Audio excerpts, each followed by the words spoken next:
Hi guys, it's Graham here from Speakin Geek, and I'm just here to talk to you about our sponsor, Loot Crate. They're a monthly subscription company which basically is designed around epic loot crates for every month.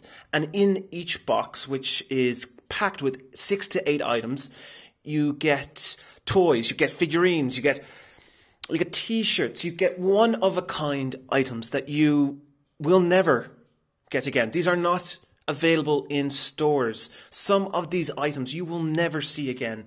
I got a Voltron t-shirt from the month of Retro, and it was amazing. I'll tell you right now, for less than €30 a month, you get some of the most amazing geek apparel out there. You can't get them anywhere else. They are just fantastic.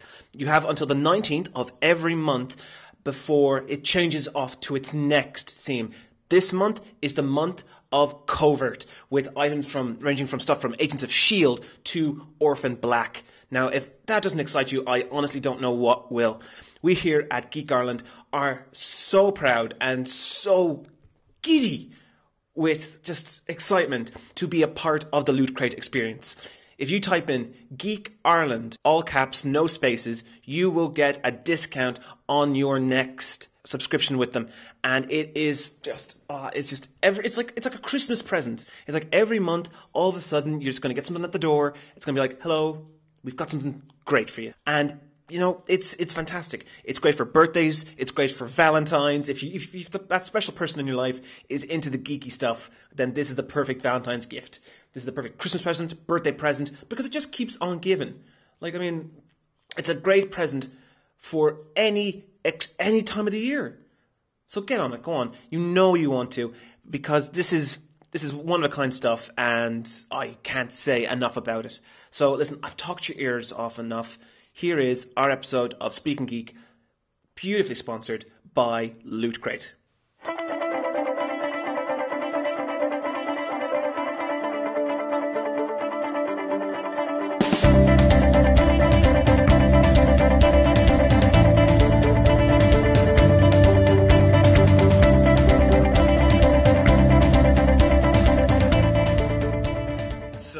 This is Speakin Geek. This is episode 7. We've made it to 7. I'm Graham. I'm Anthony. And I'm Tom. And we are your Speakin Geeks. This week we are talking about Flash and many, many, many other things, because so much has happened in the short time we've been away. And for the first time, we're talking over the magic of the internet.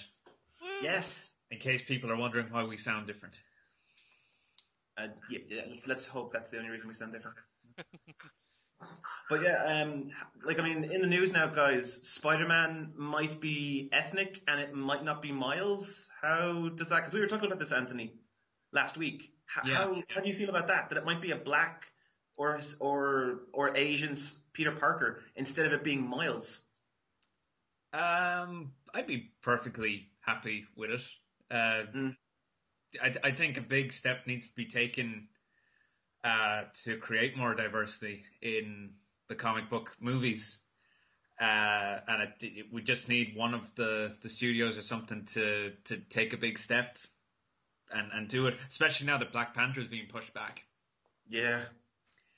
But this is a big problem that I find, that this is why comic books should be more willing to pull the trigger on killing characters or letting people inherit titles or costumes, whatever.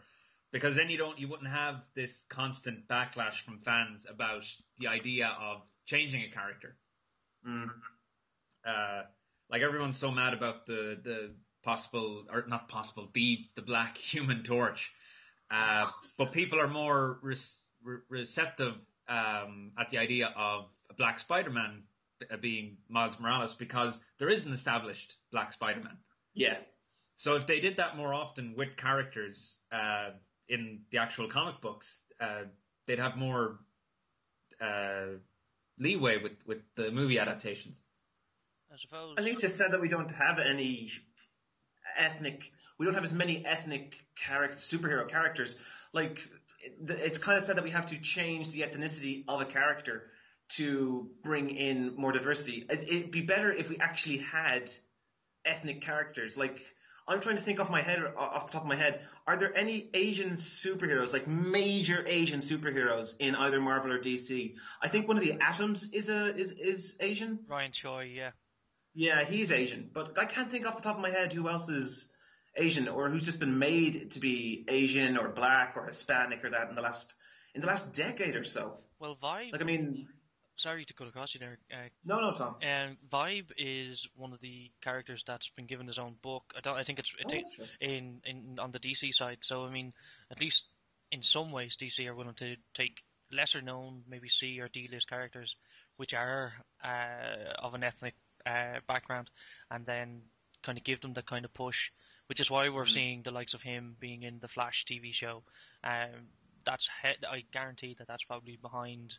The brain the idea behind that is from Jeff Johns, who brought Vibe into the New 52. So stuff like that where characters who are already, as Anthony mentioned, established and gives the TV shows, the movies of both companies the leeway that they need to be able to create characters in a live action setting. It should work and should happen. But as far as a ethnic Peter Parker goes, I'm all for it. Like, I mean, I think a lot of people seem to forget that a lot of the characters that they're up in arms about that are not white or that they're doing it for the sake of it.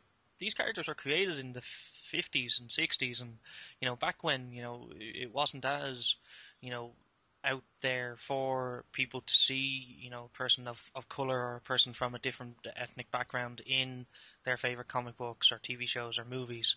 It was all, to use the term, whitewashed. And they let those characters continue on for so long that they've become so established that now there's fan backlash if they try to change them. That's I did an article a few months ago for the site when they announced the new Avengers team, which still hasn't materialized, with the superior Iron Man, female Thor, when all those characters are first getting their issue ones. Why is that happening? It doesn't look like it is happening now with Secret. Yeah, because Secret Wars. But people were saying oh, they're going to undo all of this now a few months down the line. Why even bother arguing about it or anything? But I was saying that maybe they're not. Maybe this is Marvel's step forward to finally start creating legacy characters, and that the female Thor is going to be the new ongoing Thor, which is very likely because that comic is doing huge sales figures. Yeah. It's become very popular. Sam Wilson might be the new Captain America for the next 5 to 10 years. Who knows? It opened up a lot of options for them in the movies with all the actors running out of their contracts and whatnot. And then, I found with the ethnicity, I found was a very wasted character was Simon Baz. Do you remember how much hype we all had for him? And then he's kind of been thrown away after the Third Army arc. Simon Baz has barely made any kind of a dent or an impression on the DC landscape. They've now moved on to the new Power Ring, who's a woman, and I think she is actually of ethnic descent. She's in the runner. Have you seen? She's in the runner for the actual movie Green Lantern. Really? Really? Yeah. Have you not seen this? No. Yeah, there's rumors going around that a big reason why she was introduced is that they're thinking of doing a female Latina Green Lantern. Oh, that's great. Batman vs Superman. And the rumor is that Michelle Rodriguez might be playing her. I was about to say that because I was about to say I'd seen that Michelle Rodriguez article or tagline being floating about. Jesus, I can't believe that. That to me kind of says that DC are willing to listen and willing to look at alternatives and be able to see what they can do. Yeah, they might piss off the hardcore fans, but I mean, hardcore fans... They'll come back. Yeah, exactly. Hardcore fans will only make a small percentage of the actual movie-going audience. So it makes sense for them to try and hook in as many mass appeal audiences as they can. And to follow up on something you said, Anthony, about the Thor book, I'm just looking at the comic book numbers for January. Thor was number 8 on the sales numbers, pulling in 69,000 sales estimated. That's massive even for it to be just in there in the top 10. Yeah. Especially with like the number of Spider-Verse and Batman and Wolverine comics on the shelves at the moment. Like, to give a And, sorry, yeah, to give Andrew, you don't have to say it. You don't have to say like the specifics of the story. But how is Batman 39? Like, is it good? This was the first one where I was a bit like, I'm not sure where this is going, especially if it's a 6-story arc. Yes. I find He's not doing another 12. I really don't know how he's going to wrap everything up in it, but it's still really good. But I think he's going a bit too far with his ideas in some areas. It's still very interesting stuff, but it is the first issue that has me a little bit wary about how it's all going to end. Mm. And as I was saying to you, Tom, earlier on Facebook, there is one panel in it. One panel that continues on with the problem I have, where there's an art choice with the Joker, and I don't know where it came from. Okay. Which is why I was asking you, is it something that was in one of the other Batman books? When you read it, you'll see what I'm talking about. That's incredibly ominous. I don't know if it was a mistake, because there's something that happens afterwards that would have explained it. Okay. But it's a little weird thing that I thought was why was that put there? Because it's Scott Snyder. No, it'd be more Greg. Capullo. Oh yeah, I suppose, yeah. It's not a big thing. It's just a very little thing that I noticed, and I want to find out an answer once I've talked to more people who've read it. You've sold me, so. So guys, how Again, have great we book. It's found... going in a very interesting way, but just I'm a little bit wary about how he's going to wrap it all up. So guys, how have we found Flash in the last 3 weeks? Last couple of weeks since it's come back? Like, any kind of problems with where it's been going? No, loving it. Absolutely loving it myself, yeah. I was actually a little bit not weary. Wasn't too interested in the last 2 episodes when I seen what they were about, because I don't really know the character Firestorm very well. So awesome. But watching the episodes, it was fantastic.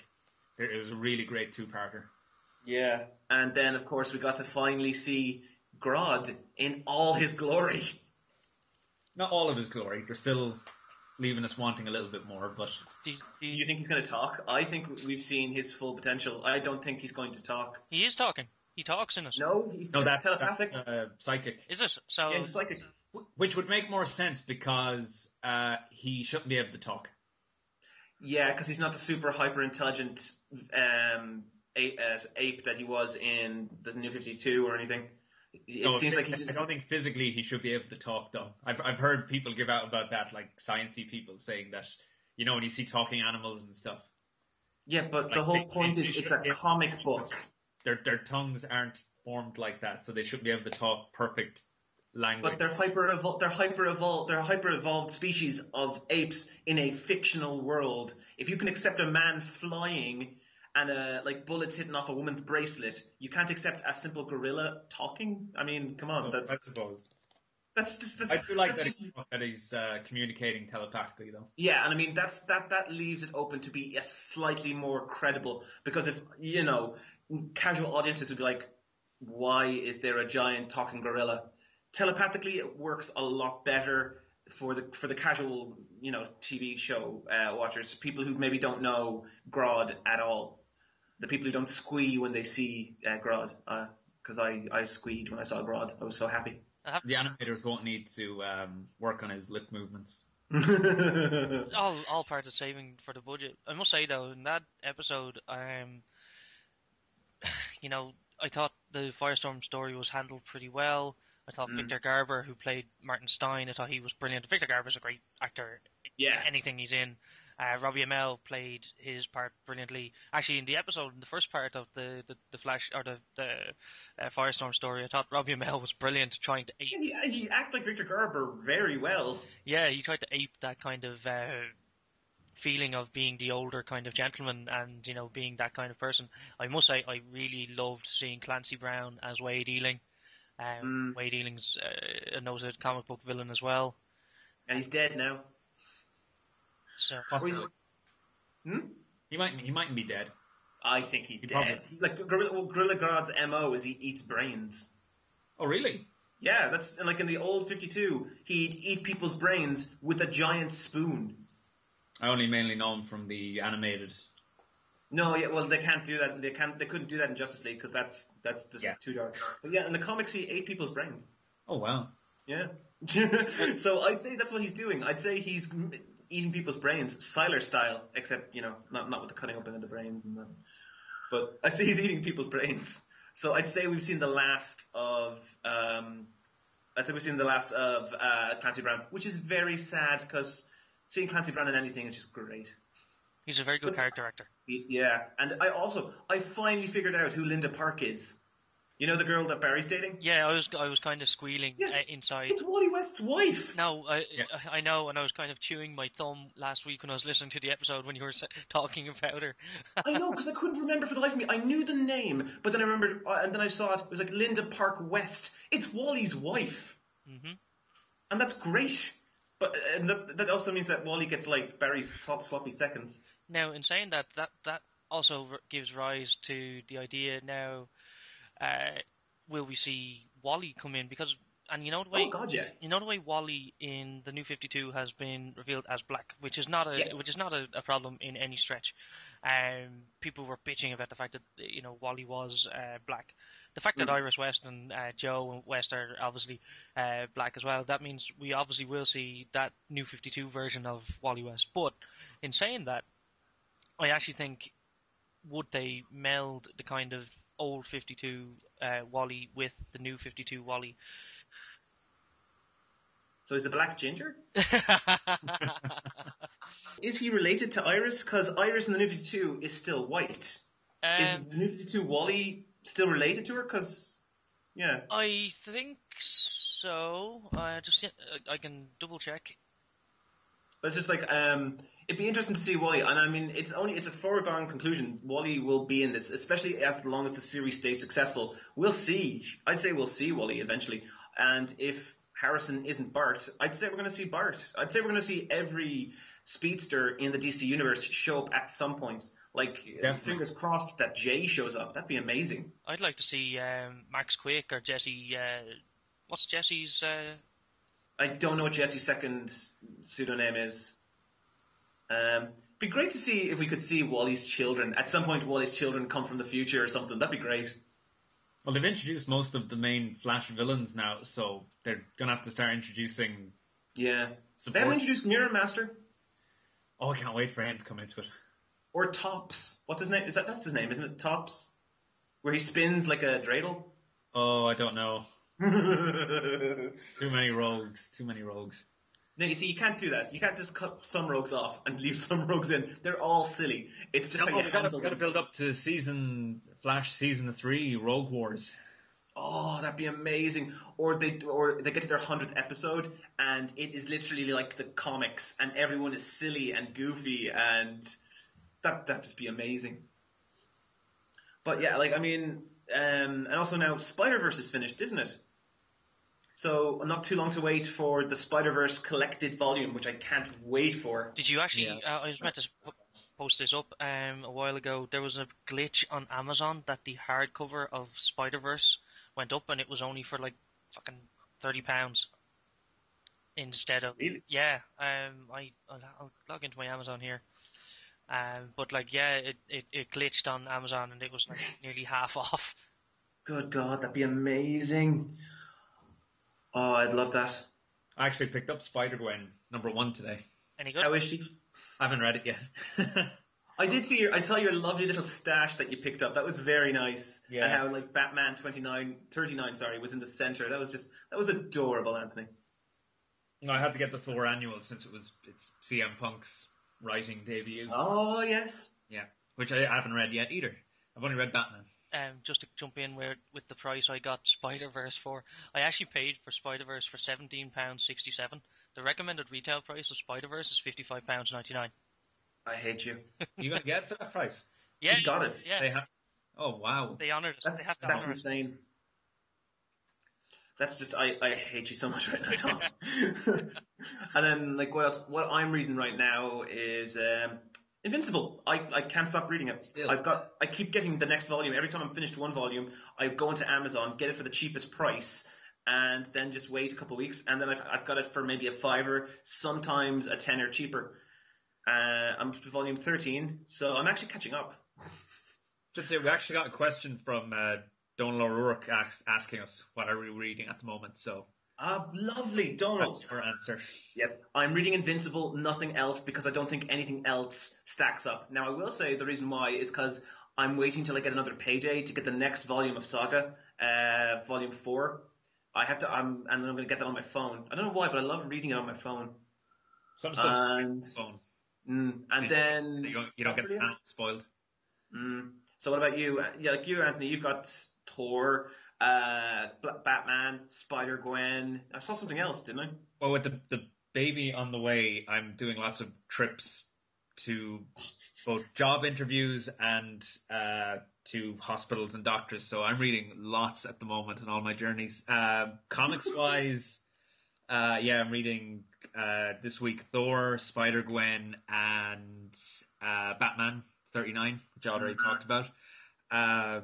Graphic novel wise, I'm currently getting through all of Lock and Key, Oh, nice. which is fantastic. That's One of the best horror books, horror series. I think it's 6 volumes long. nice. Is that the That's Joe a Hill? fantastic. Yeah, Joe Hill. I can't remember off the top of my head who the artist is, but it's really it's a very unique art style to it. And then actual book wise, I'm reading Robot Apocalypse. Have you ever heard of that? No! Robopocalypse. Is that the one? Robot Apocalypse or Robo Apocalypse, whichever. Apocalypse. Is that It's like World War Z, only with machines. Okay, so it's Skynet. Yeah, kind of, but the computer is very sentient. It's got like a proper personality, and it also communicates with the voice of a small child, That's creepy. which makes it really creepy. And I'm also reading the Words for Pictures by Brian Michael Bendis. I have that on my reading list. It's a fantastic book. It's all about how to write comics. No, actually, he talks about the Marvel way of writing comics, but he recommends the more script style better. It's more open, and it has interviews with like Matt Fraction in it. It has entire scripts laid out in it, and how to talk to your artists. Yeah. The sort of whether to give them a lot of freedom with what they do or give them exact descriptions, and then it has a whole lot of like tips for working in the comics industry. It's a really interesting read if you're interested in comics at all. And while you're talking about books, the book I'm actually reading is Warbreaker by Brandon Sanderson. He finished Wheel of Time after Robert Jordan died, and he's got his own book series like Mistborn trilogy, which one of our writers reviewed recently. And he's got like this whole it's brilliant. He's actually set up his own like Marvel Cinematic Universe where he's got a book series, and then there's another book series, another trilogy somewhere else, and basically they're set in the same universe, and it's all about their gods and how their gods are manipulating this entire galaxy. And like it's steampunk, there's a touch of futurism in it, and then there's this one character who has been in every single book, like literally every single book of this series of books that they called Cosmere, and he's been in every single book, and like sometimes he's called his name, sometimes he's not, and it's like Where's Wally with this really dark, insanely powerful character, and it's just he's not finished it yet, and it's only halfway through maybe, but it's a great book series. If you like Game of Thrones, if you like Wheel of Time, this is I suppose this is a safer book to read because it doesn't get into the massive details that Wheel of Time gets into, and it's not incredibly gory and elongated as Game of Thrones can sometimes get. So it's kind of like the best of both worlds, and it's got some great humor in it. So that's my book series that I'm reading right now. So Tom, we leave it to you to finish us off on books. Just before you start, Tom, it's Gabriel Rodriguez who illustrates Lock and Key. Oh, nice. Oh, nice. Just looked it up there. Books that I'm reading, I am picking up Star Wars, and I don't know if you guys have read it. It's absolutely fantastic.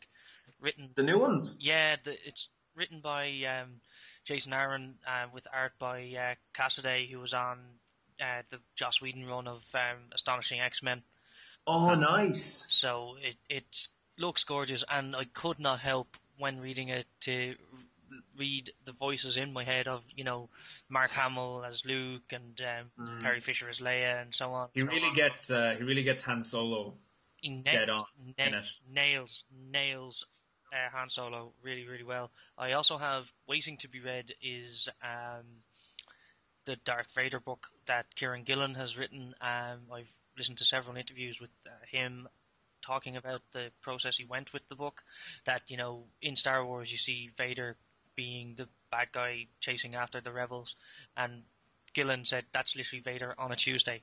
He wants to cover what Vader does every other day of the week. So I'm looking forward to reading that. It's so good. It's really, really good. The other books obvious books I'm reading are Batman Saga. What else? All New X-Men are the trades I'm picking up. Nice. Loving All New X-Men and Uncanny. Both read really, really well. I'm quite sad that Bendis is leaving the X-Men books, but He did say he's not completely finished with them. He did say just because he's finished on them, what did he say? Because he's finished with them as a series, he's not finished them as a comic. He's not done, it's not like he's left them. I don't know the exact words that he said, but I don't think he's going to be writing. I think it's definitely one of the series he's not continuing. But his arcs on those two books have just been fantastic. They've made me love Cyclops. And this is present day Cyclops. Cyclops was right. It's brilliant what they've done with that character. Brian Michael Bendis is just a genius when it comes to writing characters, and the X-Men have become true characters in his writings over the last couple of years. I have currently on my to read pile, I have a year's worth of Spider-Man to read. Is this current? Is this current run like Dan Slott? Yes. Oh Jesus, you've got so much to get through. Current? That's not current anymore. Oh yeah, it's not. So do you even know about Silk? How he meets her? I haven't even started all that stuff. I was talking about how long Dan Slott's been writing Spider-Man. Oh, how far back are you going, Tom? Oh, amazing number one. When Peter came back from. Oh, that's not that far. Oh, that's recent, Dan Slott. I thought you meant Amazing Spider-Man 600. Yeah, big time or something. I've read all that stuff. Oh, okay, that's okay. Don't speak to me, plebs. I've read that. But I was saying I made the mistake of starting to read Superior, and then I was like, you know what? I'll go back and I'll read all of Dan Slott's leading up to Superior, and then found out it was all the way back in Spider-Man 600. Yeah. I then had to go through all of Big Time and Spider Island and. I love Spider Island. What was the one where Kraven the Hunter came back and he brought back each enemy individually? The Gauntlet. Oh, Gauntlet. The Gauntlet. Yeah. And that's where Kraven. That's where Kane is killed, and then Kane comes back in Spider Island. Yeah. And I loved that. Loved it because I love Kane. Bit hit and miss. Yeah, he can. Do you mean the comic or do you mean Dan Slott? By Dan Slott anyway, but I mean Gauntlet specifically. Okay. Hit and miss, but best lizard story ever. Oh my god, when he ate. Don't ruin it. Oh my god. Oh my god. I would really hate that book to be ruined for people. It's an amazing book. Yeah, because I haven't actually read Gauntlet. I just know that Kane. Okay, I won't even say it. It's Spider Island. Yeah. But yeah, because I read, I started off in a weird order. I read Spider Island, then I read Big Time, and then I got into Superior, and it's I've just jumped so many places, so many times. But I mean, the great thing about Dan Slott is, even though he's incredibly dense, he's got incredibly dense history now, incredible lore in Spider-Man, it doesn't feel weighted. That's what I feel like the problem is with Batman now, with Scott Snyder.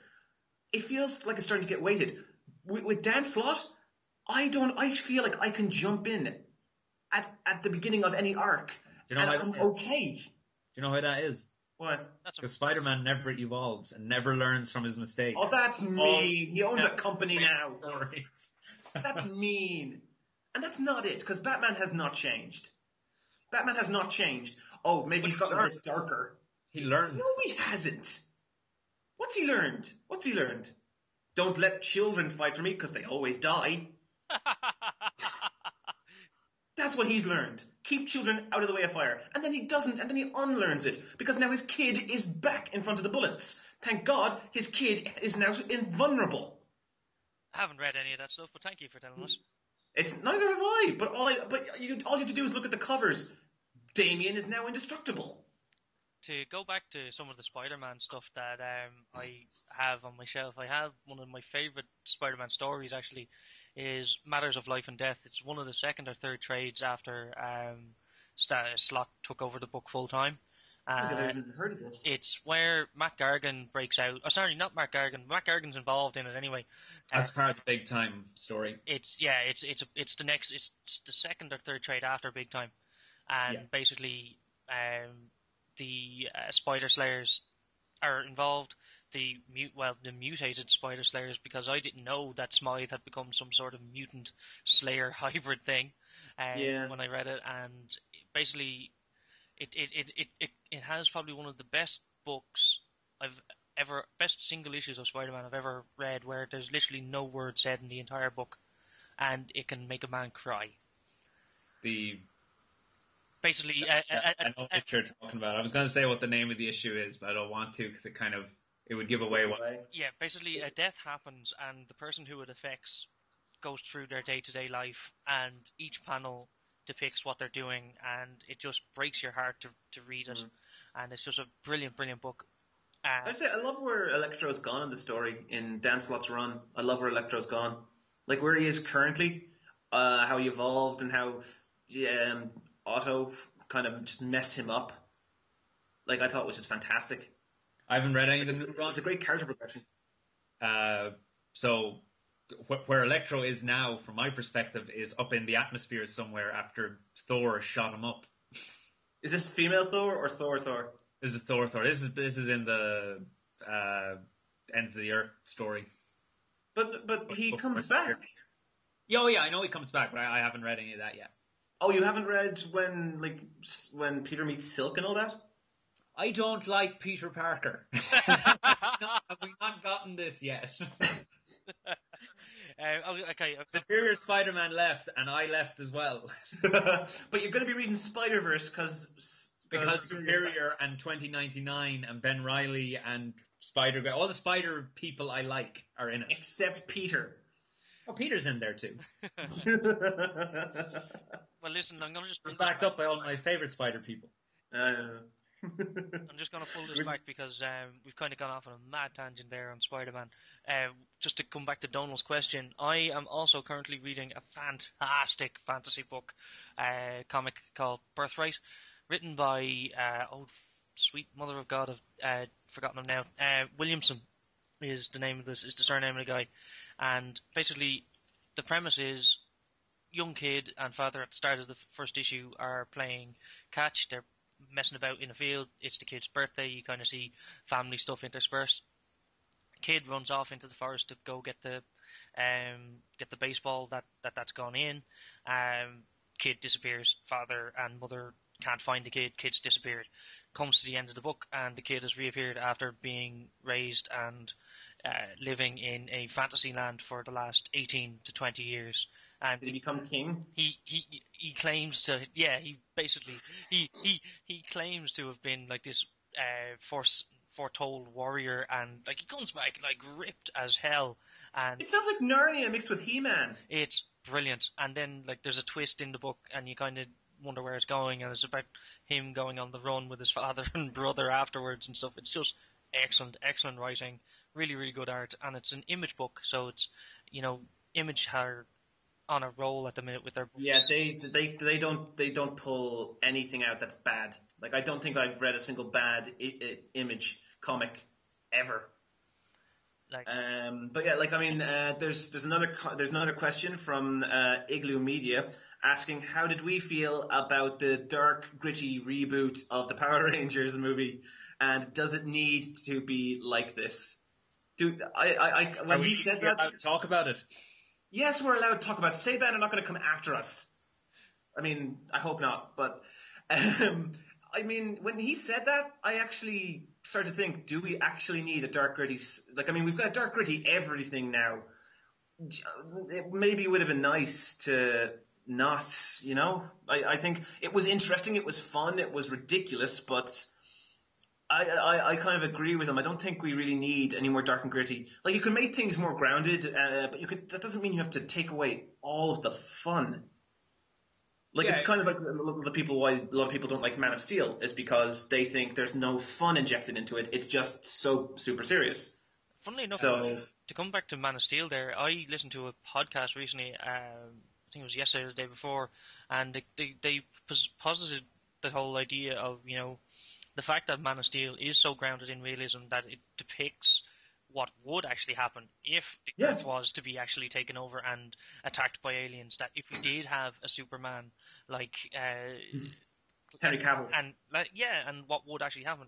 Yes, of course there'd be bloody casualties. And one thing that was pointed out was that in the comic books, and it made me completely change my kind of idea of what I think of Superman and the Superman books, is that you see all this big destruction, big kind of bombast happen in the books as well, but you don't see some of the aftermath. You don't see the fact that not in the books. You never do. You never see the fact that there would have been deaths inside like buildings if Superman smashed through a building and he's fighting, And he always does. But that's the thing. But I can kind of understand a person's appreciation for the Man of Steel now, insofar as the fact that it's a spectacle. It's a big bombastic kind of fight scenes and stuff like that are in there.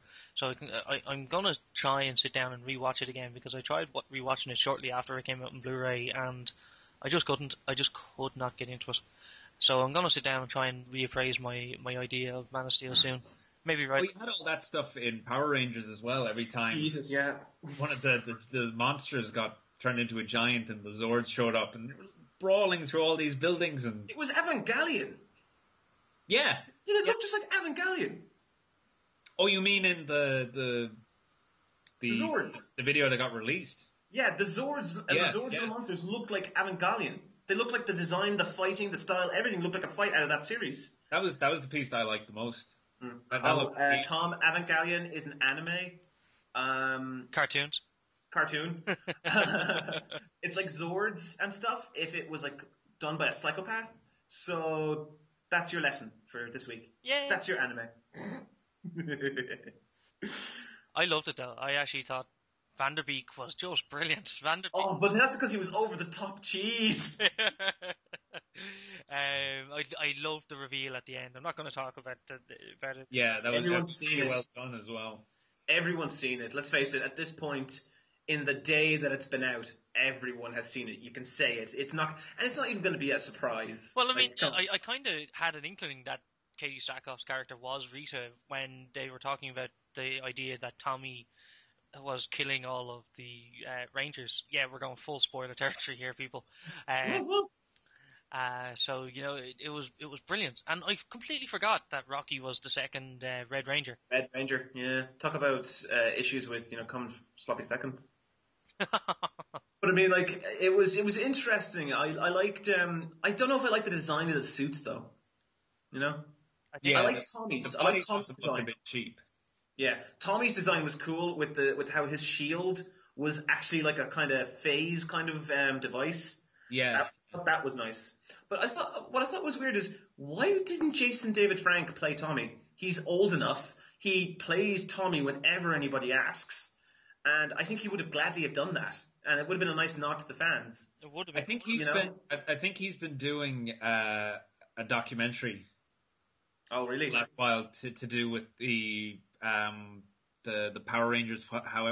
What number episode was it? Where they brought back all the Red Rangers? Oh, Christ. Forever Red. Yeah. I think he was doing a documentary about his life as a Power Ranger coinciding with that. That thing doesn't look like something that was just thrown together in the last month. So maybe they were filming at the same time and he wasn't available. He's an MMA fighter as well, so Yeah.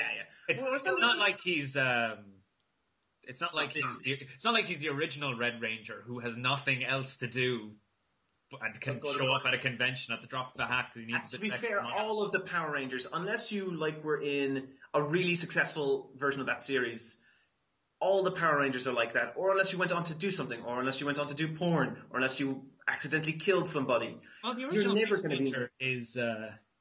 It has been pretty successful as an actress. And so has Johnny Young Bosch, who played the second Black Ranger. Yeah. He's Ichigo in Bleach. He's Vash the Stampede. He went on to great success after that. He's everyone that Vic Magnoga doesn't have time to do the voice of, and vice versa. Yeah, to be fair, would you really want to see Vic Mignogna play like after hearing Johnny do Ichigo and Vash? Would you really want Vic Mignogna to voice them? I mean, he's a perfect Ed, but that's as far as it. By the way, Tom, these are also animes. This is going to be a running joke, isn't it? Oh, it so is. But yeah, like the Power Rangers, unless you're David Dason Frank, you're not going to get anything outside of being a Power Ranger, because he for some reason, and I don't understand why, he was the breakout star of Power Rangers. He was the iconic one. Well, I don't get why. Well, he was the most kind of charming. I remember watching Power Rangers growing up as a kid and just loving the Green Ranger, and it was more, I think, because of how they presented the Green Ranger. And then I absolutely loved the White Ranger. If I went back and watched that now, I'd probably have cringe moments watching it. But I actually did recently rewatch the episode where Tommy got introduced, and oh my god, I feel so old and cringy watching it. The 90s references alone. Yeah, or when Kimberly realizes that Tommy's the Green Ranger when he's still evil, and he's working out, and he just looks at her and goes, "I will destroy all of you for Rita." It's just like, oh my god, this is the worst acting I've ever seen. And it's just like, but I think one of the other reasons was because maybe Tommy's played 4 colored Rangers. He's played 4 different colors of Rangers. He's been green, white, red, and black. I don't remember when he was a Black Ranger. He was a Dino Ranger. They were a whole group of new Dino Rangers, and he was the Brachiosaurus, and the Brachiosaurus was black. Oh, good God. I know, right? And he actually fights himself. He's in I don't know how to, oh god, I remember this. He's in a dream sequence, and he has to fight the Green and White Ranger and the Zeo Red Ranger at one point. And he fights all 3 of them, and it's just like, this is fan service to the nth degree, and it's amazing. What do you think? I think the big reason a lot of people liked him was like, you're a kid and you have your toys and everything. All the other Rangers have to share their toys with each other to make the big sword and stuff. Tommy got his own stuff all the time. He didn't have to. And he got a Dragon Zord. The Dragon Zord. He had his little flute knife. He had his gold armor thing that none of the rest of them had. And then he becomes the White Ranger, and then he gets the Tiger. Tiger Zord. And he gets his talking saber. Saba.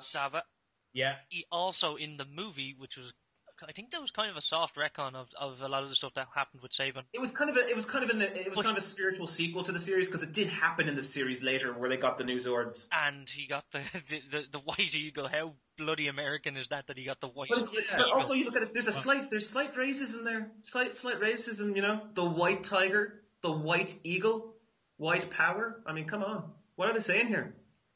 Is he secretly, going to clan meetings? Jesus. This is the secret life of Tommy Oliver. That just went dark. It went dark. But apparently that's what we want in our Power dark Rangers. all over the place. I mean, if we had said this a week ago, this is apparently what we want in our Power Rangers.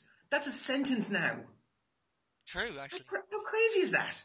And, I think with the fact that now Saban are apparently up in arms over it, and the guy is trying to claim that he wasn't being plagiarized or that he wasn't trying to plagiarize or anything. The guy uses a remixed version of the bloody Power Rangers theme in the credits. He calls them all the same names. Exactly. Or and then on the heels of that, what came out today, the Dragon Ball Z Hope of Light. Did you see that, Anthony? No, I haven't gotten to watch that yet. It's really good. I've heard it's excellent. I'll watch it after we're done. The sound quality is not great because I think they don't understand sound editing quite that well. But my God, that's funny for us to say right now, speaking over these. But it's actually really good, and the fight sequences are cool. They picked a good guy to play Gohan, like adult Gohan. It's actually pretty nice. But it's weird now that we're living in a time where the amount of fan service going into these things is just monumental. Like this one episode of this Dragon Ball Z pilot is 10 times better than the entirety of Dragon Ball Evolution, which was a studio created movie. Like that's how crazy fan service has now gotten, where they can now match or even better like what's come before. Like I mean, they got Katie Sackhoff, for God's sake, to be the Pink Ranger. Like imagine going up to her and going, "Would you like to be a Power Ranger?" And she goes, "You know what? Sure. Which one? Can I be? Oh, can I be Red, the first female Red Ranger?" "No, you're going to be Kimberly, the Pink Ranger." "Oh, okay, the cheerleader." "Yeah." "All right." I mean, like imagine that conversation. Be hilarious. Have either of you guys seen the fan movie for The Lord of the Rings, The Search for Gollum? No. It's fantastic, and the production design is brilliant. It basically chronicles Aragorn's search for Gollum when there's a part of the Lord of the Rings book where Gandalf meets Aragorn, and so that Gandalf can get the information he needs about what's happening with the One Ring to confirm his suspicions, he gets Aragorn to track and capture Gollum, and you kind of see him chasing Gollum, and it's really good. Like some of the CGI is a little obviously basic and stuff like that, but it's really, really good. It's got a really nice grounded appeal, and it kind of looks similar in terms of aesthetics to the movie. But it's quite an interesting find. I think it's about half an hour long. Well, give Peter Jackson 5 years and he'll make a short film that's about an hour and a half long. But yeah, do you know, I just have to bring this up. Do you know what I watched last night, lads? What? I finally watched The Raid. Oh my God. Still have yet to see it. Have you not seen it? No. You watched it last night. It's amazing. I couldn't believe how fantastic a film it was. Like, I mean, it's insane. And I've now got it on Netflix, the Raid 2. Can't wait to watch that. Which I watched for my Valentine's night movie. I saw that. That was a lovely little tweet. To be fair, for my Valentine's night, I was playing Transistor, and my girlfriend was not happy with me playing that game during Valentine's. I spent my She got a little worried when I was talking back to the sword. Brilliant game. Absolutely adored that game. It's amazing. And I can't get, Anthony, how you don't like it. I just find it so boring. No, it's so slow. But Tom, you agree with me. It's an incredibly atmospheric, like noir, with a beautiful color scheme. Oh, it's absolutely gorgeous. And I just think the gameplay mechanics are brilliant. Like, you'll see it in my review on the site. Like, I absolutely adore that game. You adored it. It was one of the reasons why I picked it up, because I needed to know what was so great. And you were completely right. The soundtrack is, it pops off the screen. And every little detail that they put in, like when you get the functions on the sword, and you learn about the people as you use the weapons in a different way. Exactly. Brilliant. And that's what I loved about the kind of lived-in feel of the story, and how like you don't have a talking protagonist. The sword is your anchor point to the story, but through that, then you use the different abilities that you gain as you level up, and you use it in different ways as you say, in the functions.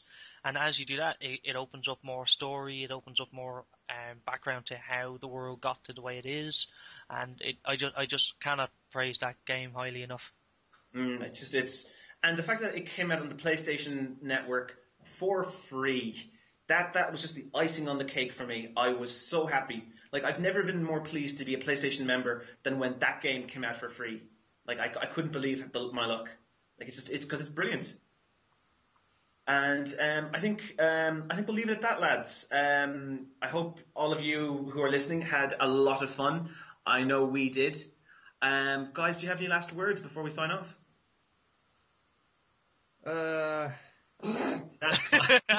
That was so long. It's like pregnant pause. I'm just going to pop in and just say quickly that I'm currently working on a article with Daryl and Lucy Shaw, who are the writer and artist of Detective 1945.